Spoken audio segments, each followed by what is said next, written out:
Namaskar, Rishiji. Namaskar. Welcome to Jakarta and Indonesia. I'm very honored to be here speaking with you. And if you allow me, maybe I can just introduce you a little bit to people who will be watching this video. Sure. Rishi Vidyadhar ji is a senior, revered, and prominent faculty of the art of living. He is a dedicated and serves the society by spreading the precious knowledge of the spiritual master, His Holiness Sri Sri Ravi Shankar, and carrying forward his vision of Vasudeva Kutumbakam, the one world family. A staunch follower of Ayurveda, he has been inspiring and guiding people to follow the same and thus helping them to come out of various complex ailments and enjoy good health. Rishiji, I have read your profile and I see that you had a very different and varied experiences from being a businessman to being an aerobics instructor, interior designer, Ayurvedic follower, and now finally you are into spiritual teaching. How did this happen? It's a natural drive in every human being that every human being is wanting to grow, wanting to progress, wants love, peace, and joy. And so everybody is searching, seeking something in life. Yes. The situation is only that if you get a proper guidance from a master, then you know actually what you are seeking for. So like this, I was also in a pursuit for something which I even didn't know when I was a student. Then from student I became a businessman. So first it was my pursuit for health. So I went into aerobics and yoga and swimming and jogging and all different kinds of sports. And finally I started loving more aerobics because in the morning every day with the music, you exercise and it's a part of it is like a dance. So it gave me physical health, but still there was something I was looking for. And that what you call is called happiness. And when then I pursued for happiness, I did lot of, not that I was unhappy, but what you call an happiness which has no break. Like people are happy in a day sometimes they are sad. But I was looking for a happiness that is 24 by 7. That I should not be losing my smile at any time in my life. That is the expression of happiness in the mind on the physical level is a smile. So in this pursuit I did lot of self-development courses and they are all good, wonderful. But still it didn't give me a fulfillment. When I did the Art of Living course and I did my first Sudarshan Kriya, I found on that fulfillment, not intellectually but on an experiential level, yes. What is fulfillment? This is it. I don't want anything further. Usually people take it, I have enough so I don't want it. This is, I have found it and I don't want it now anything further. Are you seeing the difference? Yes. Suppose somebody has $1 billion and says, I don't want further. This is a very temporary contentment because if they lose what they have and what you have can be lost, then your contentment, your fulfillment vanishes. Correct. But this is something which is so abstract that once you achieve it, you cannot lose it. Nobody can take it away from you because it is your inner joy, your inner peace, your inner love, which is eternal and which is so amazing that once you achieve it, you can never ever lose it. Nobody can take it away from you. So once I achieved this inner peace, inner joy, then I said, okay, I don't want it. And then I decided that like me, every human being is seeking health and happiness. But by mistake, they are seeking wealth. Wealth is essential. I don't say, see, when I traveled from India to Jakarta, I had to pay for the air ticket. Correct. So wealth is essential. But more than wealth, health and happiness is essential. If somebody has all the wealth and no health and happiness, that wealth is of no use. Right. But if somebody has health and happiness, then what amount of wealth they have, it does not matter. So I found that inner, eternal, everlasting happiness by doing Sudarshan Kriya. So I decided that like me, every individual is seeking for that, but they are still not striking gold. I have struck gold. So let me go and talk to people and say, okay, hey, come, let's all sit together and just breathe and learn something about the mind and see how easily you can be healthy and happy. That's how from a student I was a businessman, from there I was an Arabic instructor, and today I'm an art of living faculty. Yeah. That's a very nicely put, something that you have found and now you are trying to share with people around you. And it is nature of every human that whenever they find something wonderful, it is the nature of humans to share. Like when we were all children, however expensive chocolate our parents, we shared it with the whole everybody around us, with all our friends. But because now, because of ignorance, if we strike something good, we don't share. This intellect comes in as an hindrance that if I share, I will lose because we have found something which can be lost. We have found money, we have found a successful business or something, then there is a probability and possibility of losing it again. But once you find an inner wealth, there is no point that you can ever lose it. It's yours, it was, it is, and it is going to remain forever with you because it's an internal thing. So you're connected directly to your inner joy, your inner peace. So, well, I would rather say that his holy knowledge of His Holiness Shri Shri Ravi Shankar Ji and his breathing techniques help me to connect to my inner self, which is the fountain of eternal joy, love, and peace. So, he was, he is, and he will remain my master. That because, only and only because of him today, I have found what I was looking for in life, and the same is the case of every human being. And there are millions all across the world in 155 countries where the art of living courses are happening, that people have found the inner peace and an amazing transformation that is so evident on their face. It's a huge big smile. Yeah. So for people like me who have not attended the Art of Living, are there any simple steps that we can follow during the day which Yeah. can lead us? There is only simple step. Come to the Jakarta Center, fill up the registration form and do the 3-day course. It is as simple as that. I see. See, today everything and anything is offered on internet. Correct. You can go surf, find it, and you can just pay by your credit card or debit card and get the delivery of it. In case of spiritual knowledge, you have to have an instrument through which you can learn, because this mind wants, there are two things. First, the mind wants a proof that what it can do to me. So you have to have an example that, okay, this person has done this and he got this or she got this. Number two, any spiritual practices and spiritual knowledge requires grace to get it, to sip inside, to digest it, to assimilate it, and to bring it in an experience. You require grace. So you have to have a person who is so grateful.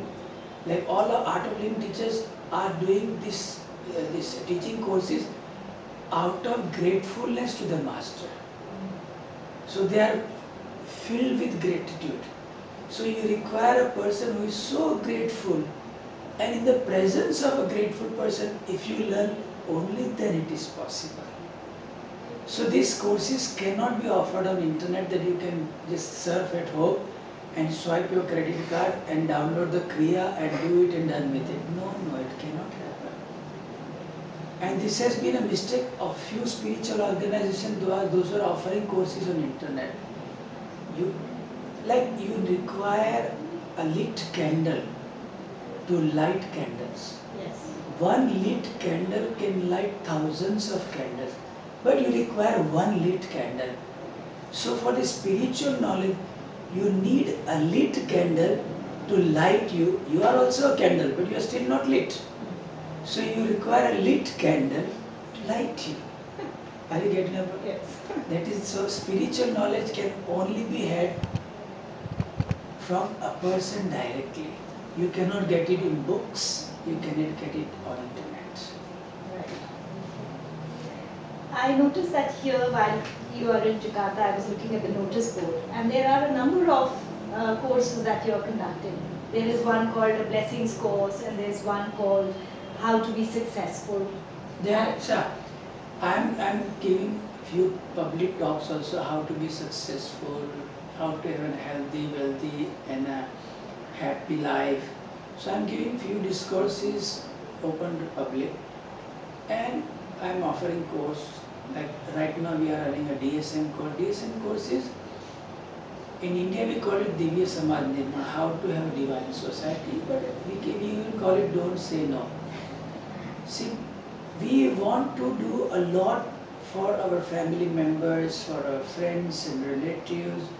Even we want to do a lot for the society, because it's the nature of humans to serve. It's nature of in whole creation. If you see, everything is meant for somebody else, something else, not for themselves. A flower blossoms not for itself. A bird is not singing for itself. The sun is not rising for itself. Everything in nature is for somebody else. Same, humans are also for somebody else. So, but something in us stops us from doing something for our family members, even for our spouse, for our own children. We want to do a lot, but something in us stops us. DSM course is an insight to what stops us, processes to transcend it, and then implement that in life. They are very simple knowledge of the mind, some techniques which you can adopt in your day-to-day life. So if some barrier in you stops you from expressing your love to your near and dear ones and even to the society, then you know, oh, this is the barrier, and you can transcend it. Have you seen, suppose you are going to office and you are just about to sit in a car and a neighbor says, I want to go to the doctor, would you take me? The first thing that comes is no. And then you realize, no, this is not good. Then you say yes, isn't it? So you are wanting to do something for your neighbor, but something tells you to say no first, and then you regret saying no, and then you say, okay, okay, I'll take you. Then how to remove this no when anyway you are wanting to help and you are helping? By saying no, you might be offending somebody's feelings. Correct. And today, if you are offending somebody's feelings, tomorrow your feelings will get offended. So if you want to remove this from life, then you need an insight in your life that what stops you and how you can transcend it. Correct. But Rishi ji, आजकल, we in business and other in areas of life, something that we are being taught is how to say no. We're being taught how to be upfront, and instead of hedging and saying maybe, if you really feel something is not right for you, to just say no, which is totally not in congruence with what you just told us. There is a beautiful thing that said that if you want to say no also, say it in a form of a yes. You can say that. Suppose you have 10 commitments and somebody tells you one 11th commitment, you can say, right now I have these 10 commitments, I can do this after I finish this 10. So if you are in urgency, you can hand it over to somebody else, and if you can wait, I will do it after completing this 10 commitments.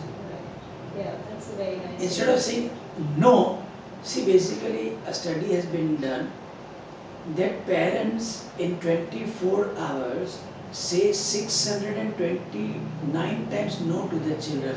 Don't do this. Don't. Why can't you educate your children? Do this, do that. Suppose your child wants to play football in your drawing room. Now this might damage the drawing room. You straight away say, don't play here. Just say, go and play in the garden.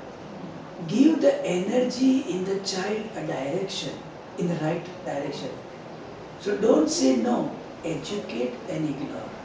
Educate and ignore. Now the child which has been listening to 629 times no from the parent, When they become big, when they grow bigger, and when they get the power, they say the same thing to the parent, and these parents cannot take it. So today, if you are directly, bluntly saying no, have the courage to listen to a blunt no also, which I tell you, you won't be having it. So if you have to say no, you can say no, but in a form of a yes.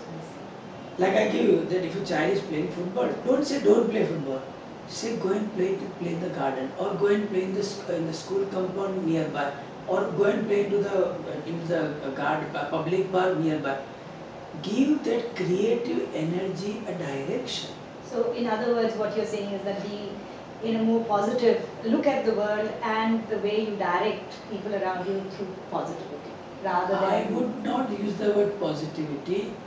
I would use the word with total awareness. Majority of the world population is not aware. They are living in their past, which is already dead. Now, if you are going to love the dead, how are you going to love the alive that is right now, this present moment? Past is a dead body, future is an unborn child, present is so alive. One has to be so alive in this present moment. What makes you say no is your past. Because you are in the past or you are in your future, what you call your future is not your future. Your future is unknown to you. Whatever you are calling is your future. It is your imagination about future which you have done in the past. So it is still your past. So majority of the world population 24/7 is in their past. Either they are regretting the past or they are anxious about future which they have imagined in the past. So anyway they are in the past. Now if you are eating, walking, working, sleeping with the past which is already dead, where are you living life? You are just existing. You are not living life. Existence is a fact, but living is an art. Very beautiful put. Rishi ji, what techniques, can you give us a simple technique to being in the present? Sudarshan Kriya is a very simple technique. It's a technique based on few rhythms which anybody and everybody can learn, master and practice. But it is only taught in a course. Why? You will only value something in life when you have contributed something very precious to you. And in this modern day times, the most precious thing in this world for every human being is time. True. Now, life is a give and take. Only if you sow a mango seed, the tree will become big and give you mango fruit. Only if you sow banana, you will get banana. Same way, only if you devote what is precious to you, that is time, and that too you have to just devote 3 hours for 3 days to learn this technique. Now, contributing 9 hours of your lifetime to learn something beautiful which is so natural, so easy, but at the same time so powerful, so profound that it can bring your mind totally in the present moment. I tell you, every human being should be doing this course and learning this technique because it has nothing to do with any religion. It is a spiritual technique, a spiritual course. Of course, it has originated in India. See, everything in this universe is a discovery. Nothing is invention. So everything which is a discovery, which is part of this whole universe, which is part of consciousness, belongs to everybody. Like law of gravity does not belong to Newton, it belongs to everybody. The power of steam does not belong to James Watt, it belongs to everybody. Same way the knowledge has come from India, that does not mean that it only belongs to Indian, it belongs to every human being. That's very true. However, in the workplace, so when we are in the workplace, and you're right, we should learn the Sudarshan Kriya and do it as and when, whatever is the correct regime, at once a day or once a week, whatever is the right thing for you. But during workplace, when you have in a stressful situation or where you are in anger, what is it that you suggest we should do? First, let me give you what is stress. Stress has two beautiful definitions. One is too much to do, too less time, too less energy. And second is difference between your imagination and reality. Now, in both cases, you need something to eliminate. People talk about stress management. I say something which is unwanted in life. Why do you want to manage it? Why don't you eliminate it? So Sudarshan Kriya, like when there is a difference between reality and your imagination, now you cannot change reality. You have to have the courage and the strength to accept it so that you can move forward. Otherwise, you are hanging on to the past and then you again with the death. The self inside us, the soul inside us has the power to accept anything and everything, provided you get in touch with it. Sudarshan Kriya is a technique which makes you free from your past and future, totally brings the mind in the present moment, and mind in the present moment is able to comprehend the self. Because self itself is the present moment. So if you want to know what is the present moment, what people call it as power of now, it's nothing but power of the self. Only it's a different name given from the West, the power of now. It is the power of the self. Now, there are if you want to know the power of the self, you have to be in the present moment to know the power, the strength of the power of now, that is present moment. So if you want to be stress-free, that means you should have the strength, the courage, the skill, the capability to of accepting reality. Like a student was expecting 80% marks, he has put in 100% effort, but he got 77. Now you cannot change this 77. It is going to remain for lifetime. You have to have the skill, the strength, the courage